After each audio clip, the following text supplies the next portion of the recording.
नमस्कार श्रद्धालुजनों, आपका हार्दिक स्वागत है सावन व्रत की चमत्कारी कथा के अध्याय 2 में।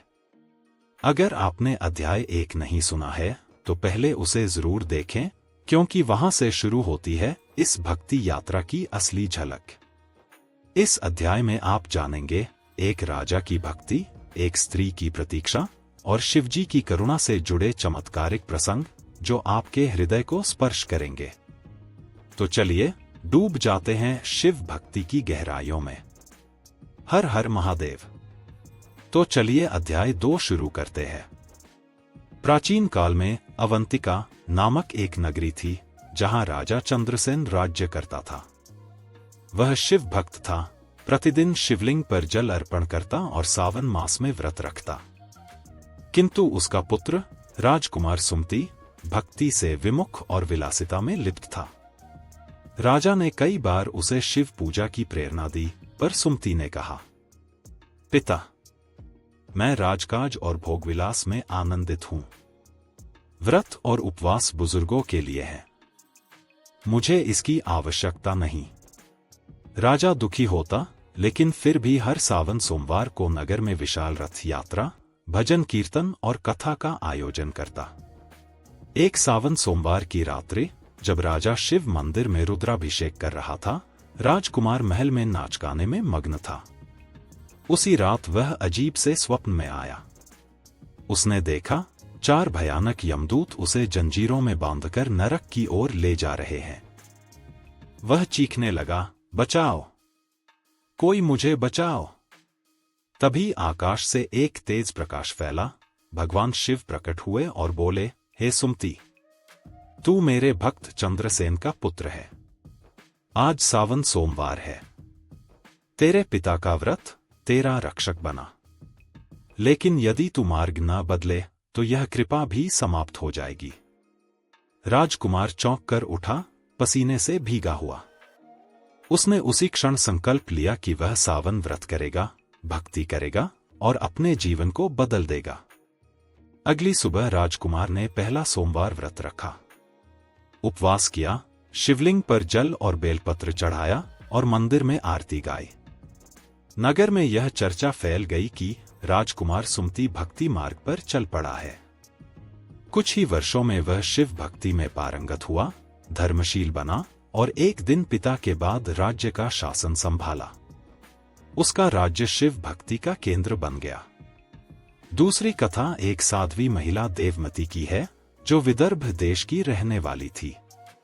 उसके पति एक व्यापारी थे जो समुद्र पार व्यापार करने गए और फिर कभी लौटे नहीं। सालों तक देवमती ने पति के लिए प्रतीक्षा की।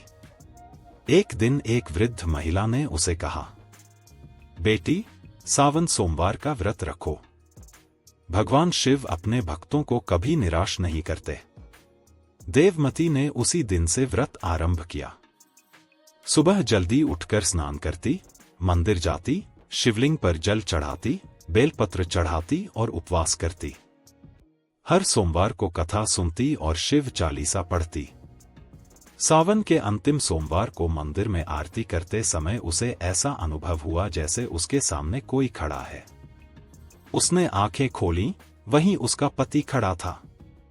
वह समुद्र में एक तूफान में फंसा था और अचेत अवस्था में तट पर पहुंचा था। जब वह चेतन हुआ तो सबसे पहले उसे अपने घर की और पत्नी की याद आई। रास्ता खोजते हुए ठीक उसी दिन वह नगर लौटा, जिस दिन उसकी पत्नी ने आखिरी व्रत किया था। लोगों ने इसे भगवान शिव की कृपा माना। सावन मास में नाग पंचमी का भी विशेष महत्व है।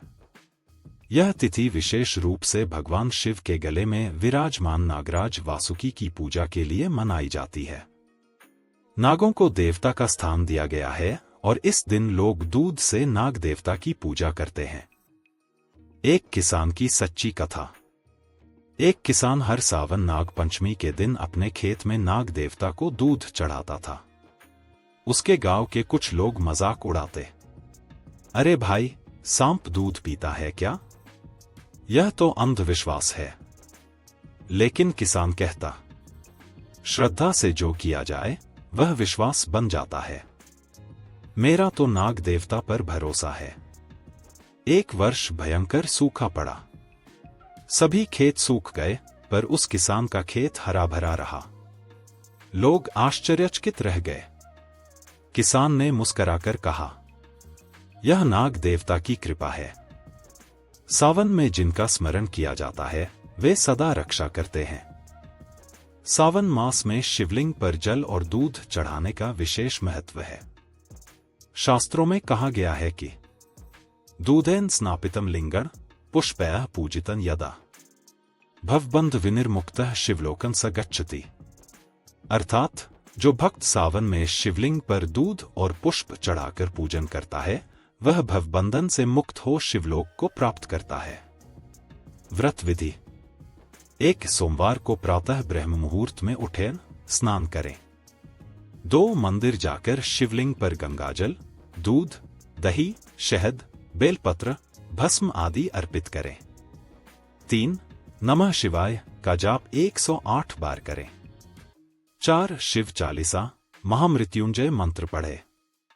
5 दिन भर फलाहार करें या निर्जल उपवास करें। 6 शाम को दीप जलाकर शिवजी की आरती करें और कथा सुनें। श्रद्धा से किया गया व्रत कभी व्यर्थ नहीं जाता। चाहे निर्धन ब्राह्मण हो, भटकता राजकुमार या पतिव्रता स्त्री, सभी ने जब श्रद्धा से सावन व्रत रखा तो उन्हें आश्चर्यजनक फल प्राप्त हुए। भगवान शिव केवल जल, बेलपत्र और सच्चे भाव से प्रसन्न हो जाते हैं। वे आशुतोष हैं, अर्थात शीघ्र प्रसन्न होने वाले। अगर आपको यह पावन कथा पसंद आई हो तो कृपया वीडियो को लाइक करें, कमेंट में लिखें ओम नमः शिवाय और ऐसे ही भक्तिमय प्रसंगों के लिए हमारे चैनल को सब्सक्राइब करें। बेल आइकन दबाएं ताकि अगली कथा की सूचना सबसे पहले आपको मिले। आपका एक लाइक और सब्सक्राइब हमारी भक्ति सेवा को आगे बढ़ाता है। धन्यवाद। फिर मिलेंगे अगली कथा में। हर हर महादेव।